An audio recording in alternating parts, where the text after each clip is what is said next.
Buenas tardes. En el presente video vamos a dar una explicación acerca del ejercicio propuesto como parcial número 2 para la materia de diseño mecatrónico 1. El tema que nos compete para este ejercicio son los engranajes helicoidales. El grupo está conformado por Santiago Villegas Moreno y mi persona Sebastián Londoño Espina. Para el ejercicio propuesto nos corresponde el ejercicio número 8 que nos dice completar el diseño de un par de engranajes helicoidales para operar bajo las condiciones establecidas. Especifique la geometría de los engranajes y el material. Suponga que la transmisión es de un motor eléctrico a menos que se especifique lo contrario. Considere tanto la fuerza como la resistencia a la picadura. En este caso nos dicen que es un motor a gasolina, no lo especifican. Es un motor a gasolina de un solo cilindro. Tiene el piñón de un par de engranajes helicoidales en su eje de salida. El engranaje está unido al eje de una pequeña hormigonera. El mezclado requiere 25 HP mientras gira aproximadamente 75 RPM. El motor está regulado para funcionar aproximadamente a 900 RPM. En este caso nos dicen que em, la velocidad del engrane es 75 RPM y la velocidad del piñón sería 900 RPM. Ahora vamos a dar explicación a los cálculos. Como primero tenemos estos datos de entrada. Transmisión de motor, este sería un motor a gasolina. En la potencia 2.5 HP, en este caso en caballos por minuto nos da el siguiente valor. Listo. Aquí tenemos la velocidad del piñón, que serían 900 RPM, y la velocidad del engranaje, que serían 75 RPM. Listo. Seguidamente vamos a mirar el factor de sobrecarga. El factor de sobrecarga lo podemos ver en la tabla número 9.1, donde según el ejercicio nos dicen que es un choque moderado según las condiciones que pudimos ver. Seguidamente empezamos con la potencia de diseño. ¿Qué nos dice la potencia de diseño? Que es el caso 0, que es el factor de sobrecarga por la potencia, dándonos un valor de 5 HP. Listo. Ahora vamos a mirar el paso diametral.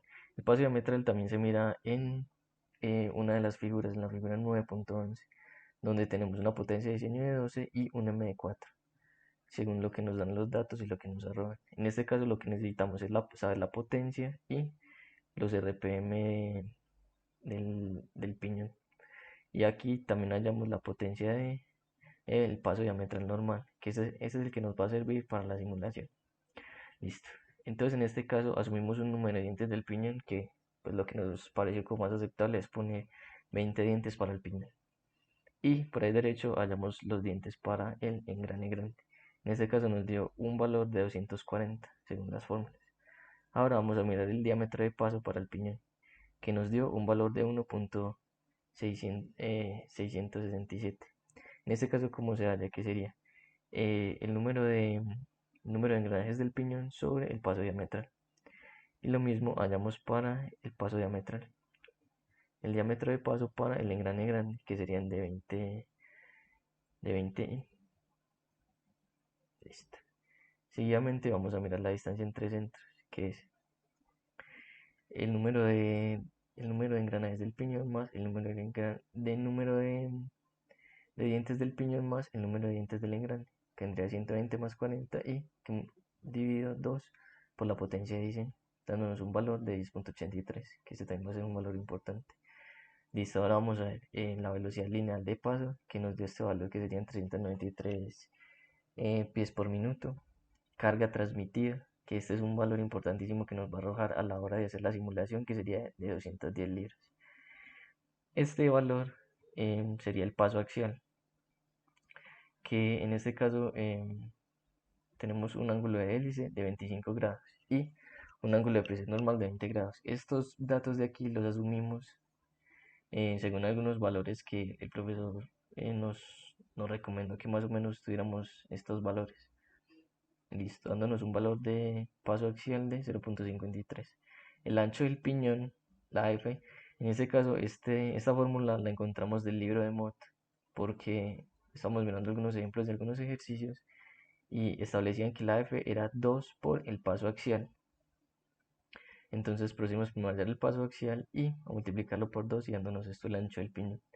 Ahora vamos a hallar los factores K, que para los factores K tenemos que hallar algunos términos, que es el C sub PF y el C sub MA, donde se hallan uno por fórmula. También se puede hallar acerca de una figura que teníamos en las diapositivas, pero creímos más correspondiente hallarlo por fórmula. Y también el CMA, que se halla por la figura 913. Listo. Ahora vamos a mirar los otros.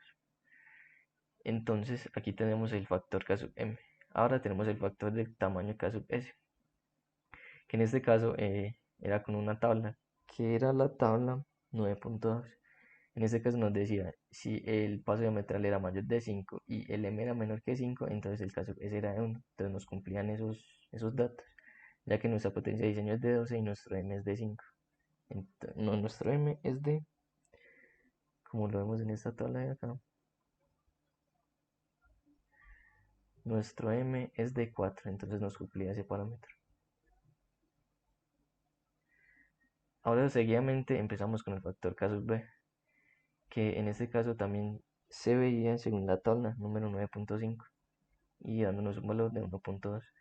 Ahora para el factor geométrico teníamos que tener en cuenta tanto en el ángulo de presión, el ángulo de la hélice, que es de 25 grados, y el número de dientes del piñón, dándonos un valor según la tabla o según la figura de 0.46.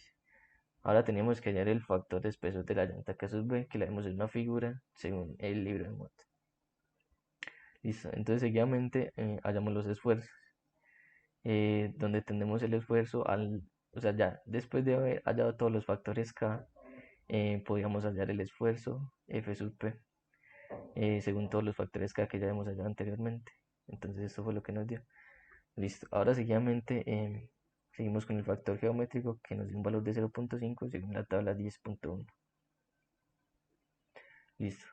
Coeficiente elástico. En este caso nosotros escogimos un material de acero, dándonos un C sub P de 191 libras sobre pulgadas a la 0.5. Listo. Ahora seguimos el esfuerzo de los dientes de engranaje, que nos dio un valor de 6846.06 psi. Este es también uno de los esfuerzos que aparecían en las ecuaciones, que era requisito hallarlos. Entonces ahora para el esfuerzo de contacto, K sub R era igual a 1, factor de seguridad 1, y hallamos el N sub C, en este caso para el piñón. Entonces con el N sub P pudimos hallar el Z sub N, según una tabla que teníamos, según un valor que nos dio. Este N sub P aparecía también en una tabla, según este N sub P, según elevado a la que vaya la potencia, nos va a dar una ecuación. Listo, entonces el Z sub N nos dio un valor de 0.9 y con este valor pudimos desarrollar esta ecuación de acá y hallar el esfuerzo AC, esfuerzo de contacto en este caso.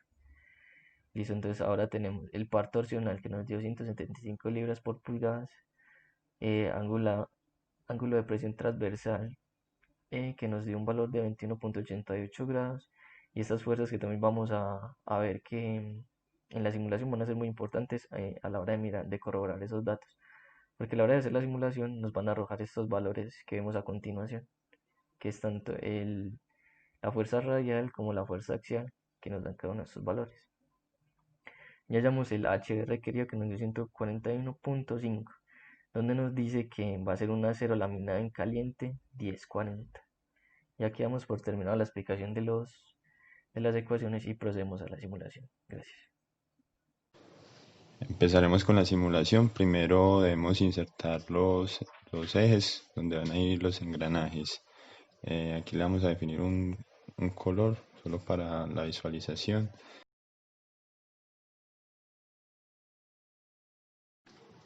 Entonces procedemos a darle a engranajes rectos y aquí nos va a salir la tabla donde hay que ingresar los datos. Los datos de la tabla de la derecha son los que hicimos a punta de cálculo. Entonces, como podemos ver, la separación diametral que nos dio 13 dientes por pulgada, lo ingresamos al software. También el número de dientes del piñón, que son 20. El ancho de cara, que los cálculos nos dio 1.123 pulgadas. El ángulo de presión y el ángulo de hélice, que los asumimos. Entonces los ingresamos al software y el número de dientes del engrane, que son 240. Hay que tener en cuenta que la anchura de cara son igual para los dos piñones. A continuación nos vamos a cálculo y vemos que la potencia que nos dio el enunciado la pasamos a caballos de vapor para ingresarla. La velocidad de entrada ingresamos también y le damos a aceptar. Esperamos que cargue y procedemos a hacerle los ajustes correspondientes a los piñones respecto al diámetro de los ejes, que son de 0.75. Entonces los extruimos hasta la otra cara para que sea completamente simétrico. Y lo mismo hacemos para el engranaje.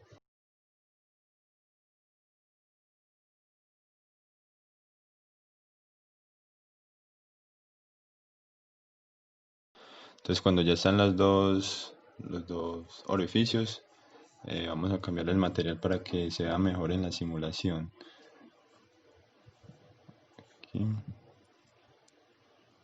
Entonces vamos a hacer la restricción de los ejes con los engranajes. Entonces primero escogemos, ponemos el eje principal fijo y lo ponemos con respecto al piñón.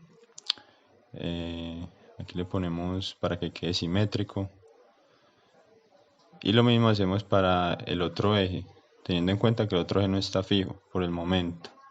Entonces lo ponemos en el engrane para que queden simétricos. Y ahora sí le podemos dar fijo.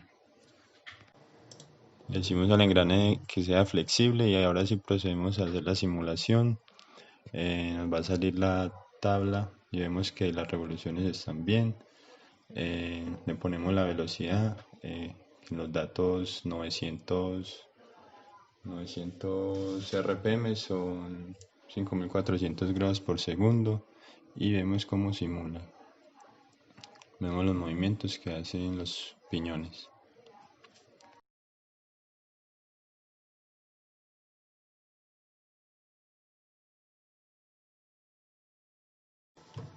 Y ya por último podemos comprobar que los datos calculados de las fuerzas WT, WR y WX nos dio muy similar a los resultados del software.